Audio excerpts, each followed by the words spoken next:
ایام ماہ رجب کے ہیں، اور ماہ رجب میں کئی ایسے ایام ہیں کہ جو اپنی فضیلت کے قائل ہیں۔ ویسے بھی کوئی بھی دن، کوئی بھی تاریخ ہماری اپنی زندگی سے جب منسوب ہوتی ہے تو یقیناً وہ اپنے کسی بھی واقعے اور اہمیت کی وجہ سے ہم اسے یاد رکھتے ہیں۔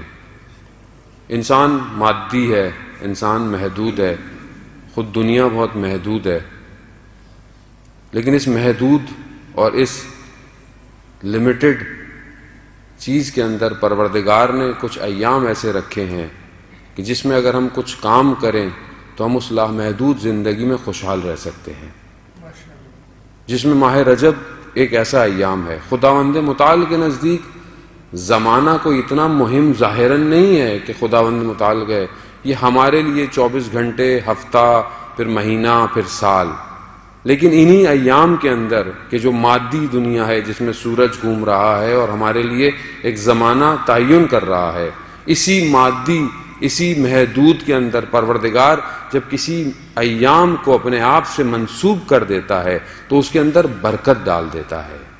اسی لیے ماہ رجب کو پروردگار نے اپنا مہینہ قرار دیا۔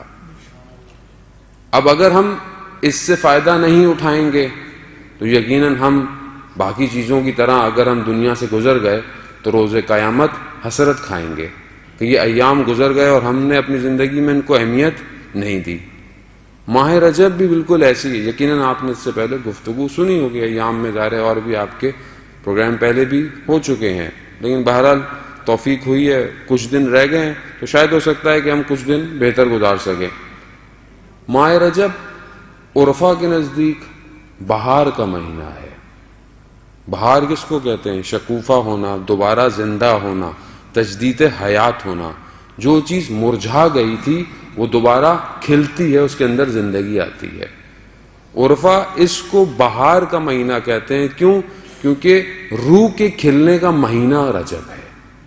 جو لوگ رجب میں محنت کرتے ہیں وہ شعبان میں اس پہ اور محنت کرتے ہیں، نتیجہ ماہ مبارک میں ان کو ملتا ہے۔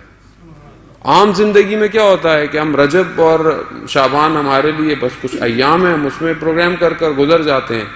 پھر ماہ رمضان آتا ہے، ہم سروں پہ ٹوپیاں پہن لیتے ہیں، مسجدوں کا رخ کر لیتے ہیں، لیکن جیسے ہی مہینہ ختم ہو رہا ہوتا ہے ہمیں اپنی ذات میں اپنے آپ کو کہہ رہا ہوں، خدا نہ خواستہ آپ کو نہیں کہہ رہا، میری اپنی ذات میں دیکھ تبدیلی نہیں آئی مجھے۔ میں نے روزہ رکھا، میں نے سب کیا، مگر وہ جو دعا میرا چوتھا امام کہہ رہا ہے کہ پروردگار کاش کہ یہ مہینہ ختم نہ ہو، لیکن یہ دعا میرے اندر سے نہیں نکلی آج تک۔ میں 40 سال کے نزدیک ہو رہا ہوں، یہ دعا میرے اندر سے نہیں نکلی آج تک کہ پروردگار کاش کہ یہ مہینہ ختم نہ ہوتا۔ کیوں؟ کیونکہ میں نے اس کی تیاری نہیں کی۔ میں کیا ہوں؟ میں کہتا ہوں کب ختم ہوگا، کب چاند نکلے گا۔ کتنا میرے میں اور سیر ائمہ میں تضاد پایا جا رہا ہے۔ کیوں؟ کیونکہ میں نے ان ایام کو درک نہیں کیا۔ میں اگر ان ایام کو درک کرتا تو پھر ماہ رمضان میں پھل لے کر خداوند متعال کی بارگاہ میں موجود ہوتا۔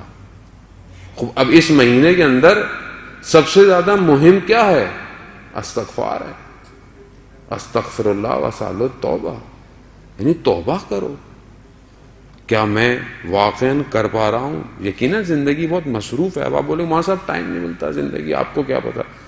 مولانا صاحب کا تو کوئی کام نہیں ہوتا، کتابیں پڑھتے ہیں یا مجلسیں پڑھتے ہیں، لوگ سارے مصروف ہیں، لوگوں کے پاس سارے مصروف ہیں، تو آپ کو کیا پتا؟ جاب ہے، یہ ہے، وہ ہے۔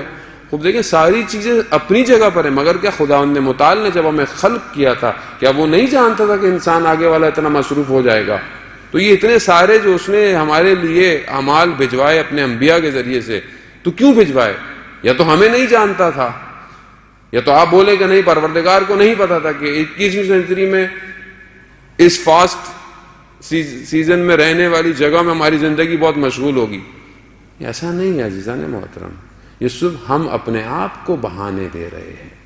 ہم چاہیں تو اپنی رفتار کو اولیاء کی رفتار کے قریب کر سکتے ہیں اگر چاہیں تو، اور نہ چاہیں تو۔ انبیاء کے دور میں انبیاء بہت کوشش کرتے رہے، لوگوں نے کچھ نہیں کیا۔